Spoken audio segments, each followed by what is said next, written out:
Ils vous ont dit que l'azote, le carburant même de la vie, devait être acheté dans des sacs en plastique, synthétisé dans d'énormes usines chimiques, utilisant des températures suffisamment élevées pour faire fondre le plomb. Ils ont menti. Il existe un moteur biologique qui précède la révolution industrielle de 50 millions d'années. Un titan microscopique qui extrait l'azote pur de l'air et l'intègre au sol avec une efficacité qui fait paraître le procédé Haber-Bosch comme une relique maladroite. Je parle d'Azola, un organisme capable de doubler l'ensemble de sa biomasse toutes les 72 heures. Ce n'est pas une mauvaise herbe, c'est un hyperaccumulateur. Un épurateur atmosphérique, vivant capable de séquestrer le carbone plus rapidement qu'une forêt tropicale et de fixer l'azote mieux que le soja le plus génétiquement modifié. Un seul hectare de cet or vert peut produire plus d'une tonne d'engrais vert en quelques jours, totalement gratuitement. Pourtant, entrez dans n'importe quel magasin d'approvisionnement moderne et vous ne le trouverez pas. Vous trouverez des cristaux bleus, des brevets coûteux et une dépendance. Pourquoi avons-nous échangé une machine à mouvement perpétuel, autonome et autoréplicante contre un abonnement à des entreprises chimiques? La réponse ne concerne pas seulement l'efficacité, elle concerne le contrôle. Je vais vous montrer ce qu'ils ont effacé des manuels scolaires, en commençant par un manuscrit oublié du XIe siècle qui contenait le secret pour nourrir un empire sans une seule goutte de pétrole. Pour comprendre l'ampleur de ce que nous avons perdu, nous devons retourner dans les rizières brumeuses du Vietnam du XIe siècle, en particulier dans le delta du fleuve Rouge, où cette biologie n'était pas traitée comme une culture, mais comme une divinité. La légende parle d'une femme nommée Ba Eng, une figure qui a réalisé que les rizières, peuplées d'une fougère flottante spécifique et minuscule, donnèrent des récoltes qui défiaient les limites naturelles du sol. Mais ce n'était pas une découverte bienveillante partagée avec le monde. C'était le premier cas de propriété intellectuelle agricole. Pendant des siècles, la culture de l'Azola a été un secret d'État farouchement gardé, réservé à une poignée de villages comme Lavan et Bung. La connaissance n'était pas open source. Elle était hermétiquement scellée à l'intérieur des murs des temples, où les moines entretenaient la souche ancestrale pendant les hivers rigoureux, traitant la matière végétale avec la révérence habituellement réservée aux reliques religieuses. Ils ne comprenaient pas la chimie, mais ils comprenaient l'influence. Les familles qui possédaient la graine verte ont survécu aux famines qui ont anéanti leurs voisins. Le secret était si absolu qu'il a fallu près de 300 ans pour que la technique soit formellement enregistrée dans la Chine voisine. En 1313, l'érudit Wang Zhen a brisé le silence dans son livre de l'agriculture, documentant l'utilisation de cet engrais aquatique qui pourrissait dans la boue et revigorait les tiges. Ces anciens cultivateurs ne priaient pas pour des miracles. Ils géraient une chaîne d'approvisionnement biologique sophistiquée. Ils avaient déverrouillé un cycle perpétuel de l'azote sans une seule soupape de pression ni pipeline de gaz. Mais aujourd'hui, nous rejetons leur sagesse comme du folklore. Nous avons échangé leur pouvoir résilient et décentralisé contre la fragilité de la chaîne d'approvisionnement mondiale, oubliant que la technologie la plus avancée est souvent celle qui a déjà été inventée par la nature elle-même. Pour comprendre pourquoi cette plante est une menace pour l'industrie des engrais, vous devez cesser de regarder la fougère et commencer à regarder à l'intérieur. Si vous deviez trancher une fronde d'Azola sous un microscope, vous trouveriez une cavité dorsale spécialisée, un bunker biologique hermétiquement scellé. À l'intérieur de cette cavité vit le véritable architecte de ce miracle, une cyanobactérie appelée Anabaena azolae. Il ne s'agit pas d'une infection occasionnelle, c'est une symbiose permanente et héréditaire qui existe depuis 80 millions d'années. La fougère fournit un environnement riche en sucre et pauvre en oxygène, une suite de luxe. Et en retour, la bactérie réalise un exploit de physique que nous, les humains, ne pouvons reproduire qu'avec d'énormes usines. L'air que vous respirez en ce moment est composé à 78% d'azote. Mais il est inutile aux cultures car les atomes d'azote sont liés entre eux par une triple liaison covalente. Cette liaison est l'une des plus fortes de la nature, une forteresse moléculaire que les plantes ordinaires ne peuvent pas franchir. La science industrielle brise cette forteresse en utilisant 500 degrés Celsius et 200 atmosphères de pression. Mais Anabaena possède une clé moléculaire, l'enzyme nitrogénase. Fonctionnant comme un scalpel subatomique précis, cette enzyme coupe la triple liaison à température ambiante, convertissant le gaz atmosphérique inerte en ammoniac réactif. Il s'agit d'une fusion froide biologique de l'agriculture. Alors que le plant de riz lutte pour récupérer les nutriments de la boue, l'azola flottant au-dessus extrait littéralement l'engrais de l'air, le pompant directement dans ses tissus. Vous ne cultivez pas une plante. Vous cultivez une raffinerie d'azote flottante qui fonctionne à l'énergie solaire et vous paie en monnaie de la fertilité du sol. La mort de l'indépendance agricole a une date précise, 1913. C'est l'année où Fritz Haber et Karl Bosch ont commercialisé le procédé de synthèse de l'ammoniac à partir d'azote et d'hydrogène. C'était un triomphe scientifique qui a remporté des prix Nobel, mais pour le sol, c'était un coup d'État. Avant ce moment, l'azote était une monnaie biologique gagnée grâce à la patience des cultures de couverture et à la gestion de la symbiose comme l'azola. Après 1913, il est devenu une marchandise vendue dans un sac. La logique industrielle était séduisante et indéniable. Pourquoi gérer une fougère aquatique vivante et respirante qui nécessite une régulation de l'eau et une gestion du phosphore, alors que vous pouvez simplement disperser des granules blanches d'urée, 4600, et regarder les plantes devenir vertes du jour au lendemain? Nous avons troqué la complexité contre la commodité. La révolution verte qui a suivi n'était pas une révolution de la biologie, c'était une révolution de la pétrochimie. On a appris aux agriculteurs à contourner le système digestif naturel du sol, les microbes, les champignons, la décomposition d'azola, et à injecter des nutriments bruts directement dans les veines de la plante. C'était l'équivalent agricole de vivre avec des perfusions de sucre intraveineuses au lieu de manger de la nourriture. Les résultats immédiats ont été stupéfiants, mais le coût à long terme était caché dans la structure du sol.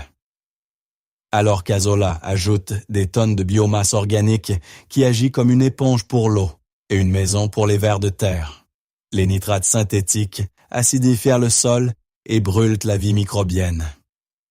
Nous n'avons pas seulement changé d'engrais.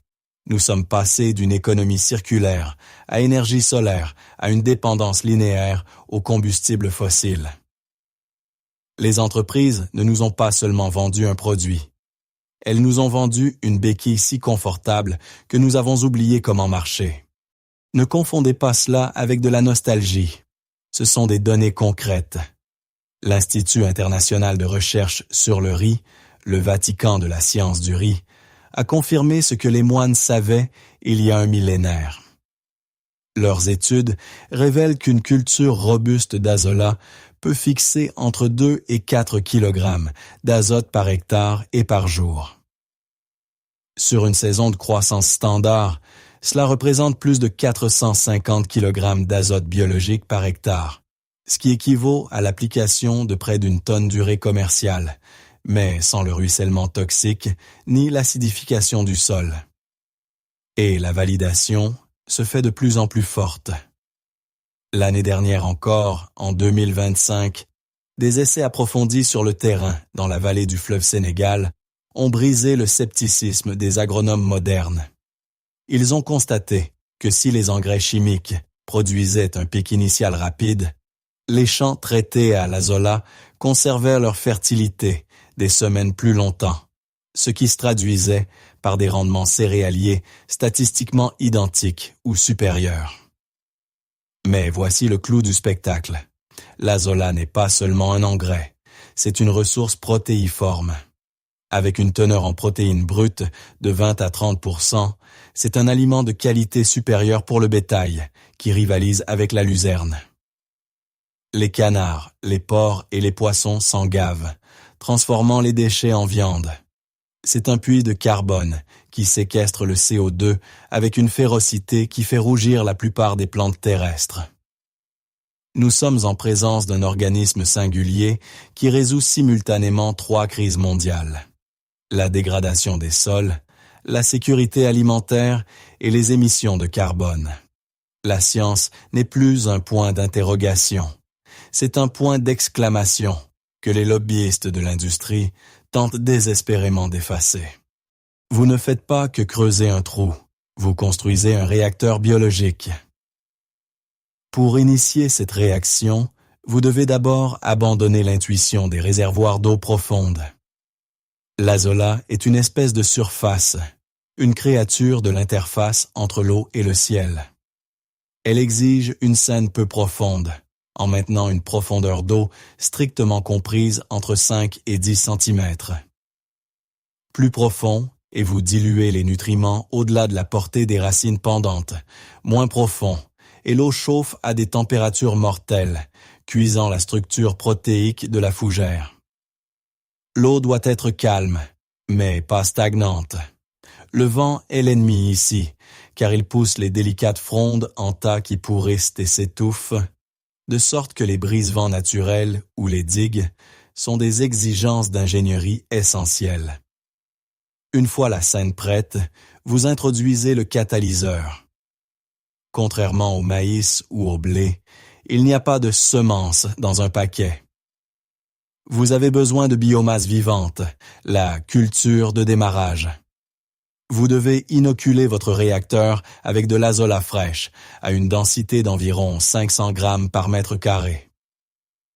Mais l'organisme restera dormant, une boue verte ne faisant rien, à moins que vous ne pressiez la détente. Le phosphore, c'est le commutateur d'allumage non négociable.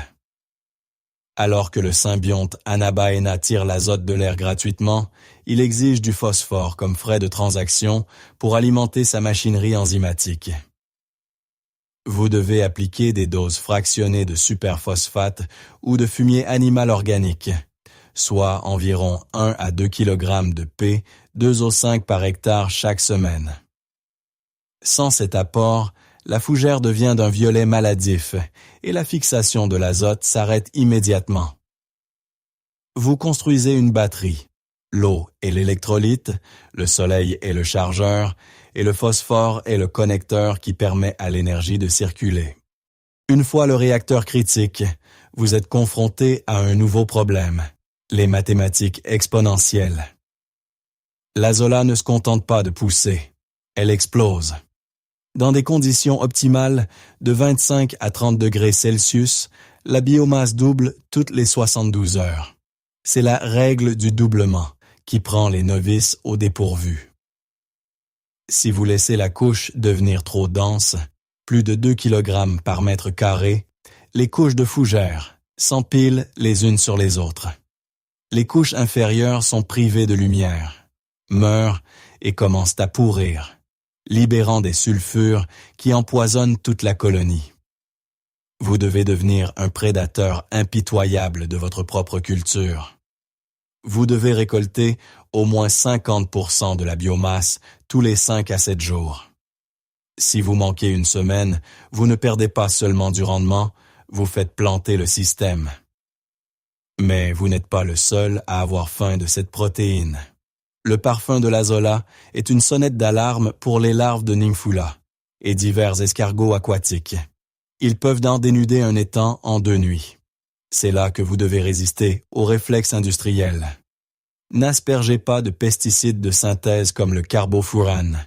Vous tuerez instantanément la bactérie Anabaena, détruisant ainsi le moteur d'azote. Utilisez plutôt la propre guerre chimique de la nature, le neem. Une solution d'huile de nîmes où l'application de tourteaux de Nîmes agit comme un puissant moyen de dissuasion biologique qui crée une barrière contre les parasites sans rompre le délicat lien symbiotique que vous avez entretenu. Il s'agit d'une gestion active et non d'un jardinage passif. La récolte n'est pas une simple collecte, c'est un transfert d'énergie. Vous avez capturé l'azote du ciel, mais vous devez maintenant le libérer pour les racines. N'empilez pas l'azola sur les berges pour la faire sécher au soleil. C'est un acte de gaspillage. Le rayonnement UV et la chaleur volatiliseront l'ammoniac, renvoyant dans l'atmosphère sous forme de gaz l'azote que vous avez durement gagné. Vous devez effectuer l'incorporation. Il s'agit de l'acte physique, qui consiste à piétiner la couche verte directement dans la boue anaérobie. Dans les rizières, cela signifie drainer l'eau jusqu'à un niveau de saturation et utiliser une houe rotative ou vos propres pieds pour enfoncer la fougère sous la surface. Vous enterrez le trésor. C'est là que la physique de la décomposition prend le dessus. Contrairement à la paille de riz ou à la balle de blé, qui ont des rapports carbone/azote élevés de 80 pour 1 qui bloquent dans les nutriments du sol, l'azola possède un rapport CN, compris entre 10 pour 1 et 12 pour 1. C'est le nombre d'or de la minéralisation. La structure carbonée étant très faible et la teneur en azote très élevée, les microbes du sol la dévorent instantanément. Dans les 7 à 10 jours suivant l'incorporation, 80% de l'azote est libéré sous forme d'ammonium, devenant immédiatement biodisponible.